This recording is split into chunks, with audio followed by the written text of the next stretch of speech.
Bismillah. Assalamualaikum warahmatullahi wabarakatuh. Abda'u bismillahi musta'ina radin bihi mudabbiran mu'ina walhamdulillahi kama hadana ila sabilil haqqi wajtabana ahmaduhu subhanahu wa ashkuruh wa min masawi amali astaghfiruh wa asta'inuhu ala nailir ridha wa astamiddu lutfahu fima qada wa ba'd fa inni bil yaqini ashhad syahadatal ikhlasi alla yu'bad bil haqqi ma'luhun siwar rahmani man jalla an aibin wa anuqsani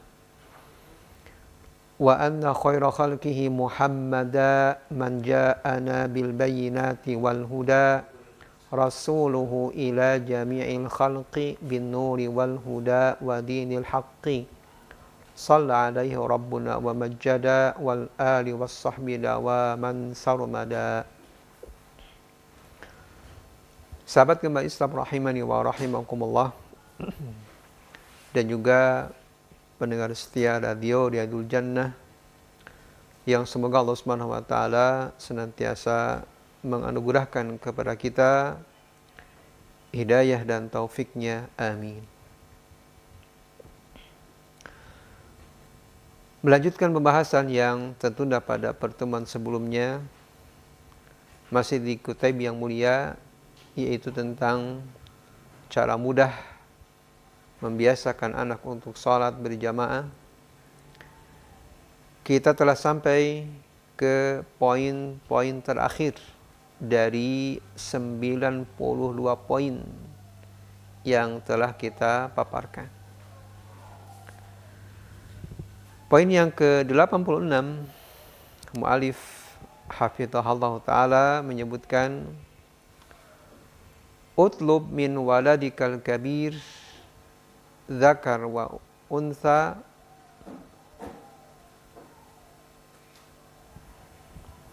an yakuma bitasji'i ikhwatihi ala salah. Meminta bantuan kepada saudara-saudaranya. Misalnya, di keluarga ada yang terbesar, baik itu laki-laki atau perempuan, maka mintalah orang tua bantuan kepada anak tertuanya agar memberikan semangat, agar membimbing adik-adiknya untuk melaksanakan sholat. Karena terkadang anak kecil mungkin sesekali dekat dengan kakaknya, baik itu kakak perempuan atau laki-laki, maka kita sampaikan kepada anak yang terbesar agar mengajarkan anak untuk sholat dan mendorong mereka untuk sholat berjamaah di masjid. Dan ini kita menggayuh dua kesempatan. Yang pertama mengingatkan kakaknya untuk sholat, dan yang kedua mengingatkan atau mengajarkan kepada yang terkecil untuk melaksanakan sholat berjamaah di masjid.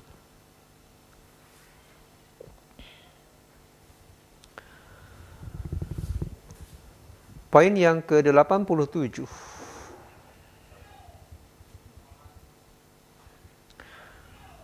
memperhatikan sholat anak-anak yang datang ke rumah. Karena terkadang anak kita punya teman dekat, baik itu temannya mungkin tetangga dekat atau tetangga jauh, atau mungkin kerabat. Maka seorang muslim harus saling mengingatkan, harus saling menasehati. Karena tidaklah sempurna iman seorang muslim hingga ia mencintai saudaranya sebagaimana ia mencintai dirinya sendiri.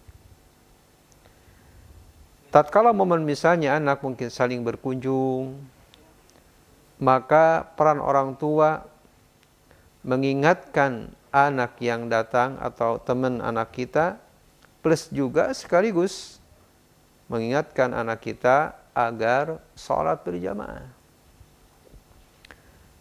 Karena terkadang anak-anak lalai dengan permainannya yang asyik, atau permainannya mungkin yang baru, dan lain sebagainya. Maka momen ini momen yang sangat penting, sangat berharga bagi orang tua untuk mengingatkan mereka melaksanakan sholat, terutama ketika waktu sholat tiba.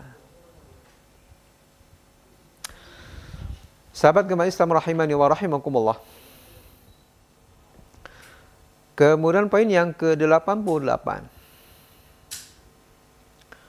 Dhif raghbata tiflika fi taqlidil kibar bi an tu'awwidahu ala shalah. Perkerjakan kesenangan anakmu mengikuti orang-orang besar dalam membiasakan sholat. Kan terkadang anak bisa saja ia merasa bangga dengan mungkin teman kakaknya atau orang besar yang ia mungkin senang kepadanya. Maka orang tua kapanpun dan dimanapun anak kita berada atau anak kita senang, maka kesenangan tersebut manfaatkan atau kasih, selipkan untuk senantiasa ia mengingat sholat. Dan juga ibadah-ibadah yang lainnya. Misal seorang atau anak kita kagum dengan seseorang yang mungkin suaranya bagus, atau anak dewasa yang mungkin akhlaknya bagus, dan lain sebagainya. Dan di kita seperti di tayangan TV sunnah misalnya, ada yang ngajinya bagus, kemudian kita kenal dengan orangnya, atau mungkin kita pernah ketemu, pernah berkunjung, dan lain sebagainya. Maka di momen ini orang tua mengingatkan bahwa kakak atau yang ada mungkin dia sedang tilawah Quran di TV, atau mungkin kakak yang sedang ngaji di TV, itu suka sholat. Itu suka sholat ke masjid misalnya. Ayo dedek misalnya, seperti kakak sholat di masjid. Atau misalnya kakak suka tilawah Quran, maka seperti itulah dedek pun harus tilawah Al-Quran. Dan lain sebagainya dari jenis ibadah yang mungkin anak senang kepada seseorang, maka kita ajarkan tentang nilai ibadah-ibadah yang orang tersebut lakukan sehingga anak kita termotivasi. Sebagaimana hanya kita mungkin kagum terhadap figur seseorang mungkin. Terkadang kita mungkin tertarik, apapun yang ia lakukan mungkin kita sadar nggak sadar mengikutinya. Maka di sini anak pun lebih cenderung mereka cepat mengikuti apa yang ia lihat. Maka selipkan kata sholat, selipkan kata-kata amalan ibadah lain, sehingga anak tersebut senantiasa mengingatnya dan ia mau melakukannya. Sahabat gemah Islam rahimani wa rahimakumullah. Poin yang ke-89.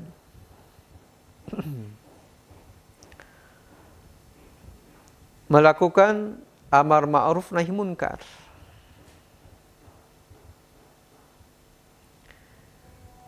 Terkadang yang menjadi contoh itu adalah terbesar.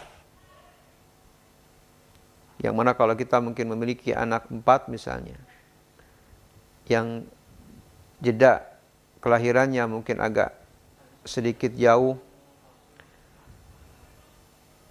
Terkadang kakak yang besar dia lalai untuk melaksanakan sholat. Maka di sini kebalikan dari poin yang ke-86, si kecil mengingatkan yang besar. Dan di sini orang tua menanamkan kepada anak bagaimana amar ma'ruf nahi munkar. Anak dibiasakan berani mengingatkan kebaikan walaupun kakaknya sendiri.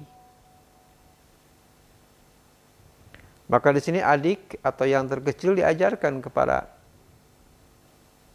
kakaknya, atau orang tua mengajarkan kepada anak terkecil agar mengingatkan kakaknya untuk melaksanakan sholat.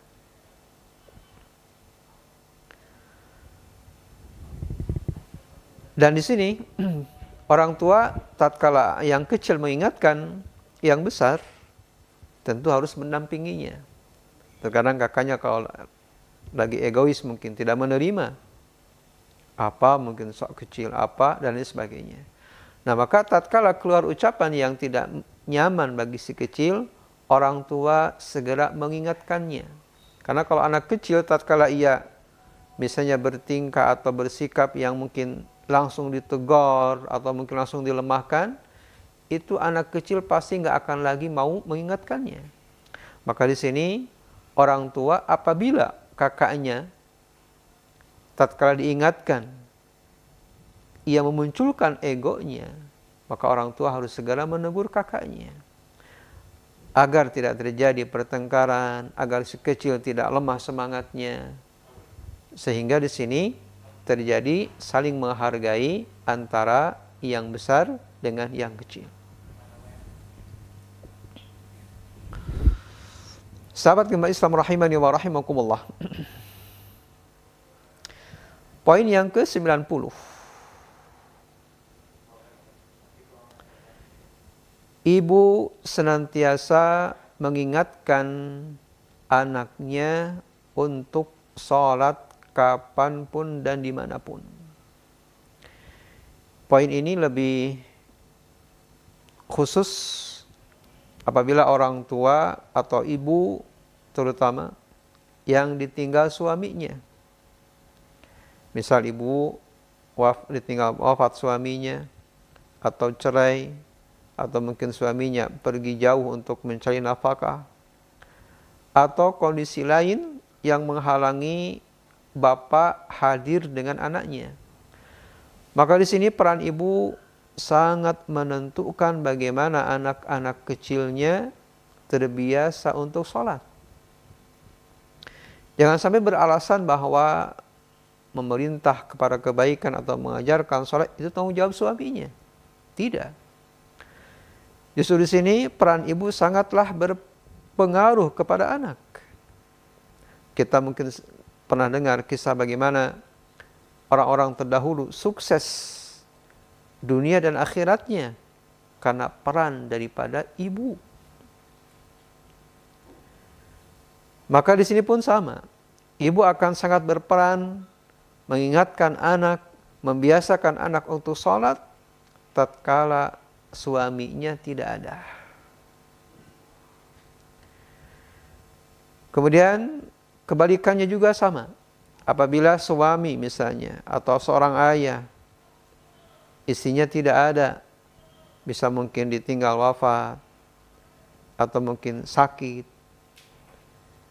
maka suaminya pun sama, harus mengingatkan, bahkan harus lebih terdepan mencontoh kebaikan terutama sholat agar perintahnya tersebut ditaati dan lebih mudah untuk dicontoh. Karena anak kecil akan mengikuti apa yang diucapkan. Anak kecil akan mengikuti apa yang terdekat. Maka di sini orang tua terutama ayah atau suami dari istri harus lebih berperan terdepan dalam berbagai kebaikan. Poin sebelum terakhir, poin yang ke-91, orang tua mesti mencarikan teman yang baik.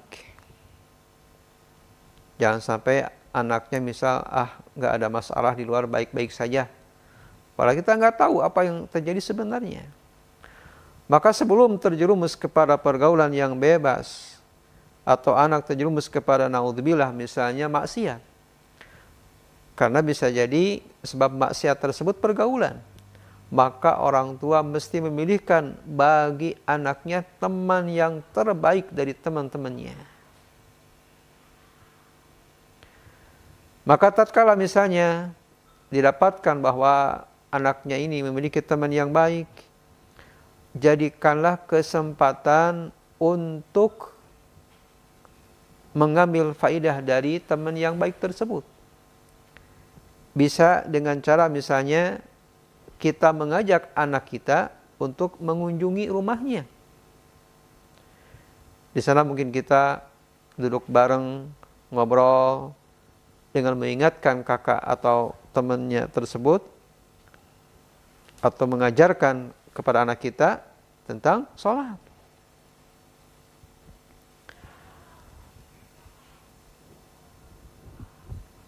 Dan di sini mu'allif menyebutkan fal tukthir min ziyaratihinna bisuhbati banatiha. Maka seorang ibu apabila mendapatkan bahwa anak kita memiliki teman yang baik, tidak mengapa untuk sering berkunjung ke rumahnya. Tentunya kita dengan memperhatikan adab-adab berkunjung. Tidaklah mungkin berkunjung di malam hari atau mungkin di waktu-waktu mereka keluarganya sedang sibuk. Maka di sini dipilih waktu yang terbaik bagaimana agar kunjungan tersebut tidak mengganggu yang dikunjungi.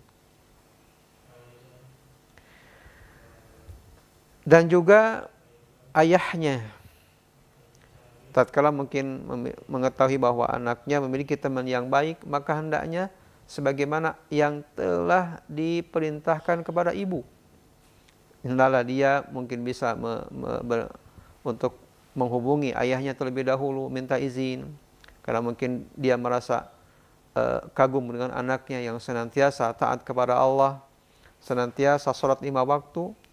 Kita menginginkan anak kita seperti anaknya, di mana waktu sholat tidak lagi untuk diingatkan, dia tidak susah untuk pergi ke masjid, dan lain sebagainya. Sahabat gemba Islam rahimani wa rahimakumullah. Poin terakhir,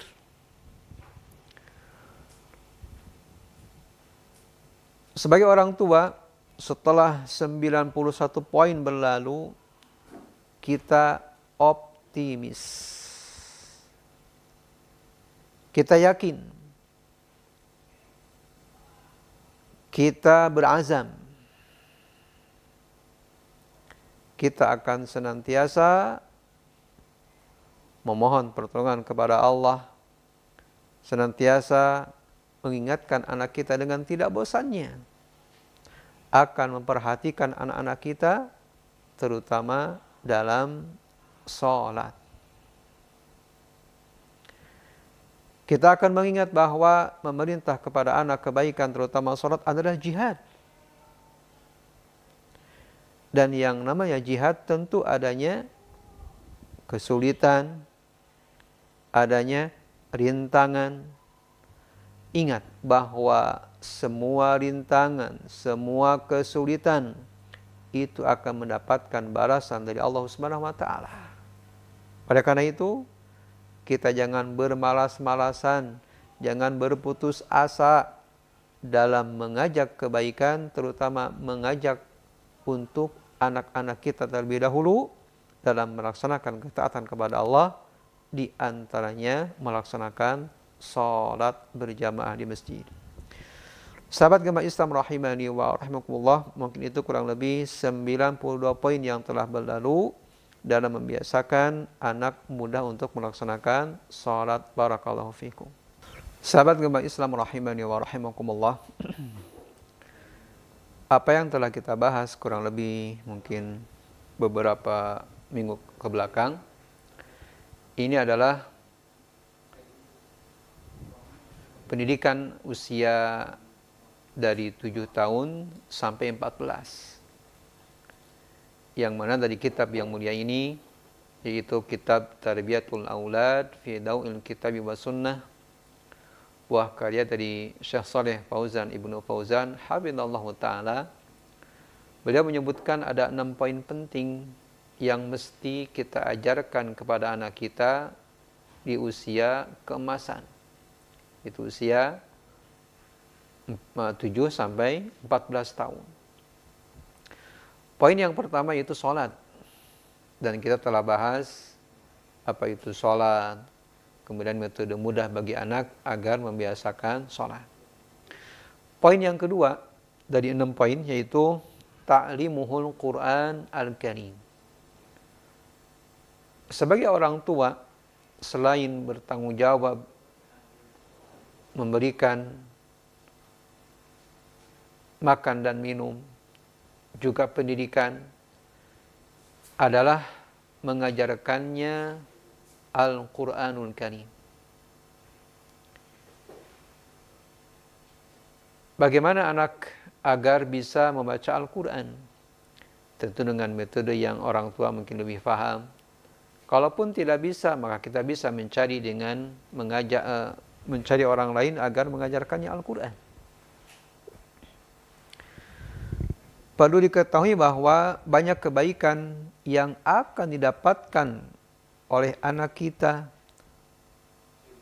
orang tua kita, atau siapa saja yang telah berperan dalam mengajarkan kebaikan, di antaranya Al-Quran. Ingat bahwa kalau kita ingin mendapatkan kebaikan bagi anak kita di dunia dan di akhirat, maka kita semangat kepada mereka anak-anak mengajarkan Al-Quran. Baik itu bacaan, dengan cara kita membaca di depan anak, mengajak kepada anak untuk membaca Al-Quran. Atau misalnya yang berikutnya, menghafalnya. Kemudian yang ketiga, mentadaburinya. Dan yang keempat, yaitu mengamalkan apa yang ada dalam kandungan Al-Quran.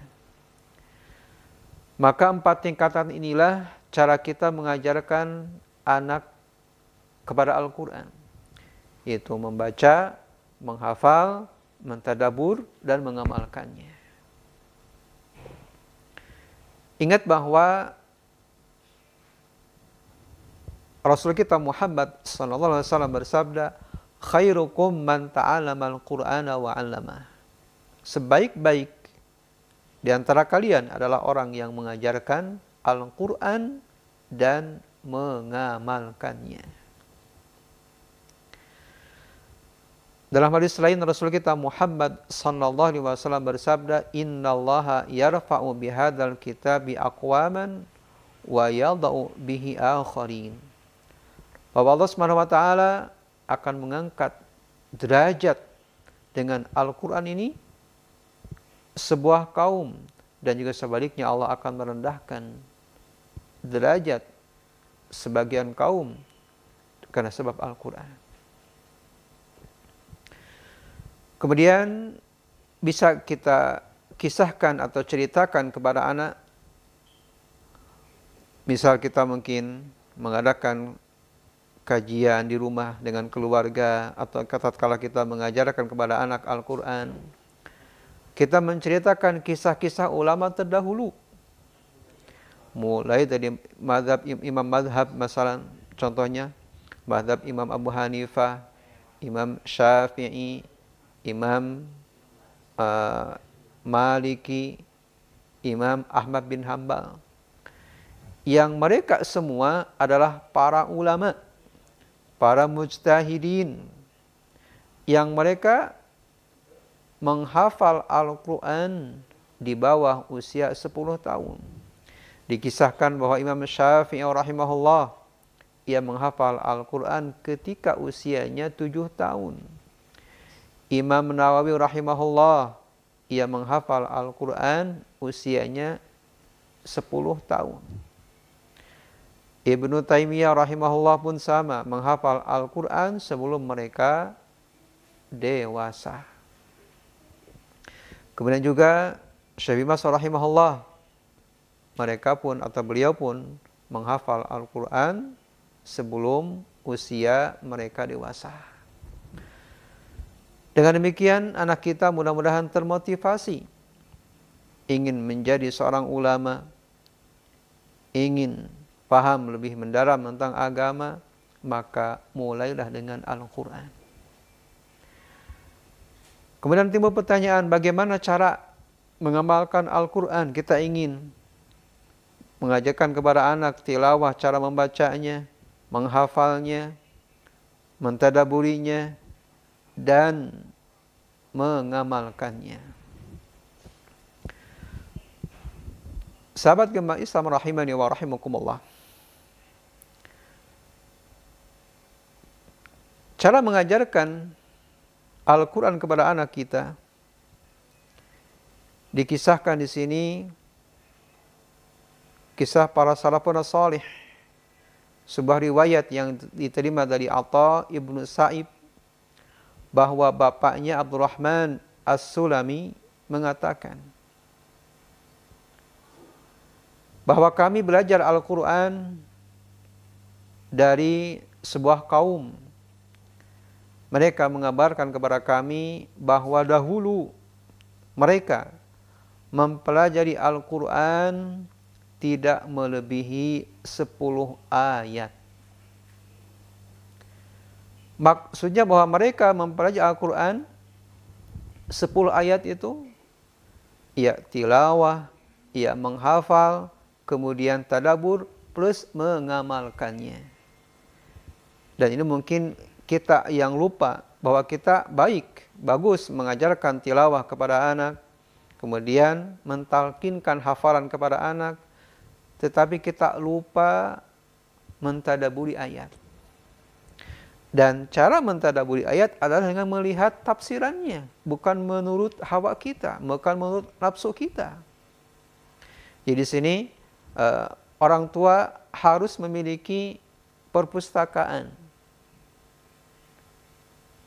yang di sana ada tafsiran Al-Quran. Yang sebelumnya kita bahas, yang rekomendasi untuk tafsiran Al-Quran, tafsir yang ringkas Syekh Sa'di rahimahullah, Taisir Kalim Ar-Rahman. Ini sangat cocok untuk mentadaburi Al-Quran di keluarga kita, karena ringkas bahasanya dan lugas.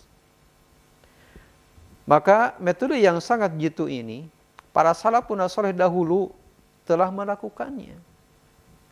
Dan di sini jangan sampai kita ingin cepat-cepat selesai. Ya bagus mengejar target, tapi kita hanya hafalan tok, hafalan saja. Dan hafalan itu, kalau misalnya tanpa diimbangi dengan kita memahami, kalau udah banyak terasa repotnya. Lain hanya dengan kita sedikit demi sedikit, tetapi kita mau mengetahui maknanya, mengetahui isinya, kemudian mengamalkannya, itu yang paling menguatkan hafalan. Itu yang paling memungkinkan hafalan. Dan alhamdulillah mungkin sebagian daripada anak ditalkinkan Al-Quran langsung dia hafal. Alhamdulillah. Dan itu karunia dari Allah. Tetapi metode yang harus kita tempuh, selain tadi mentalkinkan Al-Quran, juga kita harus mengajarkannya tafsirannya. Apa kandungannya. Sehingga akan lebih membekas, akan lebih berpengaruh kepada kehidupan kita semua, terutama anak yang menghafal. Sahabat gemah Islam rahimani wa rahimakumullah.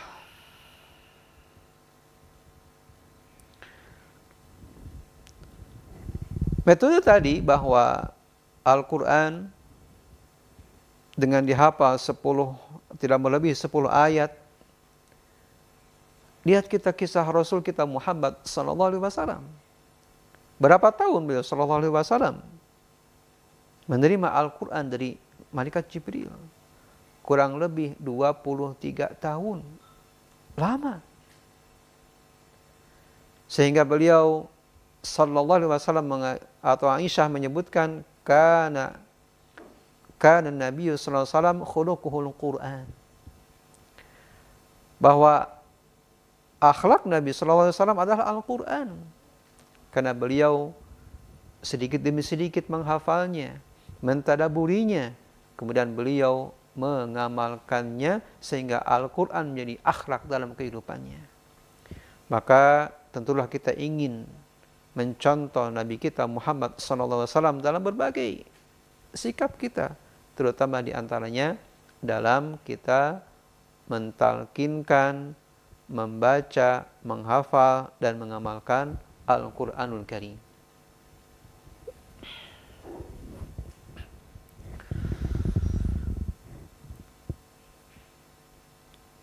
Sahabat gemba Islam rahimani wa rahimakumullah.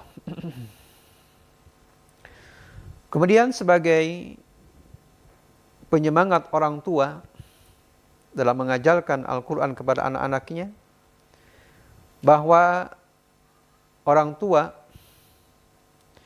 yang mengajarkan kepada anaknya Al-Quran kelak di akhirat akan dipakaikan oleh anaknya mahkota. Sebagaimana sebuah hadis yang mulia yang diterima dari Sahal ibnu Mu'ad al-Juhani, semoga Allah ridha dan meridainya, bahwa Nabi kita Muhammad SAW bersabda, "Man qara'al Qur'ana wa amila bihi albasa walidahu tajan yaumal qiyamah. Dau'uhu ahsanu min dau'i syams fi buyuti dunya fama dhannukum billadhi amila bihadza." Barang siapa yang membaca Al-Quran dan mengamalkannya, maka Allah akan memakaikan kepada